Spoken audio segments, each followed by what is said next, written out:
para seguir hablando de qué está pasando con Credit Suisse. Carlos, iba contigo. Tema, has comentado antes, los bancos centrales se topan ahora. Quiero hablar, más que de si van a pivotar o no pivotar, o pausar o seguir subiendo, quiero hablar de la credibilidad. Claro, elijan lo que elijan, nos comentaban antes en una entrevista, hagan lo que hagan, van a perder. Si seguimos, tenemos riesgos de romper algo más. Si paramos, perdemos toda la credibilidad de nuestro mandato es el pleno empleo y la inflación. Tienes pleno empleo. La tasa de paro está en el 3,6%, siguen siendo niveles mínimos. No es el 3,4%, pero siguen siendo niveles muy bajos. Tienes también una inflación todavía alta. ¿Cómo lo ves? A ver, sin duda el escenario es bastante complicado para los bancos centrales. Sí que creo que la actuación de la FED la semana pasada fue la correcta, dentro de que tienes un papel muy complicado, fue rápida y creo que la solución es de las posibles la mejor. Lo cual no quiere decir que no vaya a tener impacto en la economía, lo va a tener, indudablemente, al final es deflacionario para el dólar.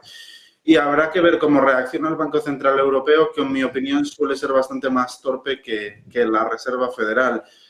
La situación es complicada, al final, pues si están apareciendo problemas en bancos, que es lo que más problemas puede trasladar al resto de la economía, le dejan una situación muy delicada para llevar una política más restrictiva, que ya de por sí, tenemos que pensar que ya de por sí, aunque el Banco Central no subiese mañana 50 puntos básicos los tipos de interés, ya va a ser más restrictiva. ¿Por qué va a ser más restrictiva? Por el miedo que hay en el ambiente.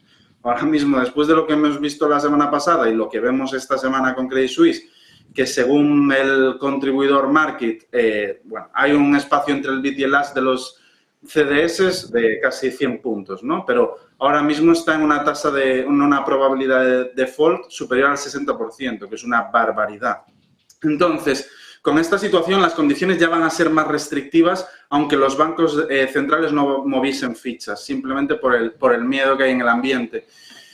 Así que, bueno, situación difícil, creo que no va a haber una solución buena. Evidentemente, cuando surgen problemas, lo que hay que hacer es intentar encontrar la solución menos mala.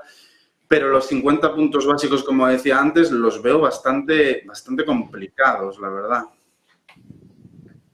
Puntos bastante complicados. Rodrigo, te quería preguntar a ti también sobre el tema de la Fed, aunque ya nos dices claramente que la Reserva Federal no marca los tipos de interés, ya lo estamos viendo, que aunque todavía no haya pausado, ya está el 2 años cayendo más de 100 puntos básicos en los últimos días, cosa que no veíamos desde el 87, además, comentaba hoy Bank of America por la mañana. Esta huida hacia el dólar, estamos viendo, y hacia el colateral, ¿qué simboliza?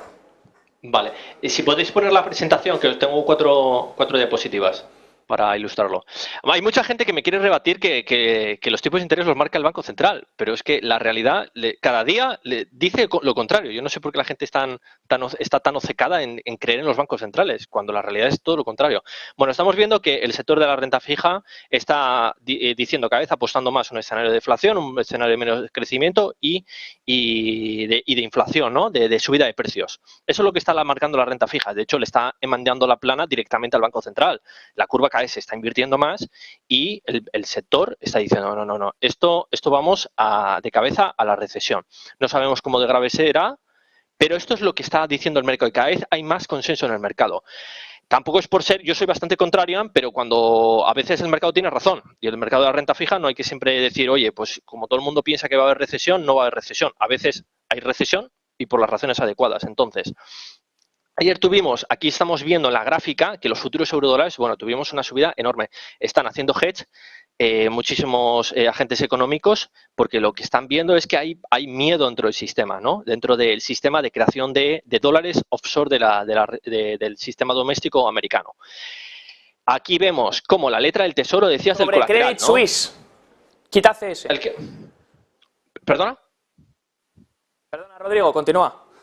No, digo, que tenemos aquí la letra del tesoro, las letras del tesoro actúan como colateral para el espectador habitual. Un colateral simplemente es un aval. Tú cuando vas a pedir un crédito, bueno, un préstamo al banco, los bancos no te van a dar dinero porque sí, ellos no van a crear un depósito bancario, lo crean contra algo. Entonces, tú si quieres buscar financiación dentro del mercado, la garantía mejor dentro del mercado son las letras del tesoro americanas. Entonces, cuando vemos de repente que los tipos caen por debajo del suelo de la FED, Esto lo que está indicando es que dentro del sistema está habiendo una corrida hacia los activos líquidos y seguros. Por eso vemos esta caída tan brutal de las letras del Tesoro ayer, porque empieza a haber el pánico y la gente no se empieza a fiar del colateral. ¿Y cuál es el mejor colateral del sistema? Las letras del Tesoro.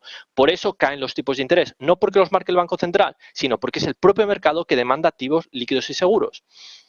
Y luego vemos aquí, el otro día estábamos hablando de la curva del petróleo. El otro día estuve yo comentando que la curva del petróleo estaba pasando el backwardation, que es una situación bastante anómala, que es inversión totalmente de la curva en negativo, ¿no? Y está diciendo, la curva está empezando a señalar contango, que es curva positiva, es decir, está habiendo problemas de demanda. A pesar de la falta de oferta, está señalizando problemas de demanda. Y yo que decía que era bastante negativo con el petróleo, sobre todo a corto plazo, y lo que estamos viendo es que las señales que estaba dando el mercado es lo que está sucediendo: caída del petróleo, caída de la demanda, contenedores parados en China, y este es el escenario que yo veo a corto plazo. Gracias, Rodrigo. Escenario a corto plazo que bien has comentado varias veces. De hecho, ese movimiento deflacionario, John, que está habiendo ese movimiento que descuenta esa posible potencial deflación que comenta Rodrigo, ¿cómo lo ves desde tu opinión? ¿Estamos viendo ese movimiento? ¿Podrían los bancos centrales pausar la subida de tipos a partir de aquí? ¿Y cómo afectaría la credibilidad que le comentaba Carlos antes? Bueno, estoy de acuerdo con lo que ha dicho Carlos. Los bancos centrales están en una situación muy complicada porque básicamente hagan lo que hagan, pierden. Pero yo creo que para mantener, digamos, el relato de la lucha contra la inflación, van a tener que subir, por lo menos en esta reunión, van a tener que subir un poco los tipos de interés, el mínimo posible, para dar esa sensación de que están haciendo algo, pero por otra parte que se están preocupando de lo que realmente está pasando. Sobre lo que ha dicho Rodrigo, el problema de los eurodólares y los dólares fuera de Estados Unidos, una manera de conseguirlos, aparte de que te los preste alguien que ya los tenga, es, digamos, los Central Bank Liquidity Swap. Por eso considero que es importante, en este caso, ver cuando salgan los datos de la Reserva Federal, ver cuántos préstamos se han pedido a la Reserva Federal de dólares por parte de países extranjeros. Y luego también veo, como ha mostrado, que el tipo de interés de las letras a corto plazo estaba muy bajo. Eso, por una parte, puede tener una cierta consecuencia de alivio dentro del mercado americano, porque el tipo de interés de las letras a corto plazo está más bajo que el tipo de interés del repo inverso de la Fed. Esto pues puede producir que esos repos inversos, esos dólares que estaban atrapados en el repo inverso de la Fed, puedan fluir de nuevo al sistema bancario para aliviar un poco la tensión. Veremos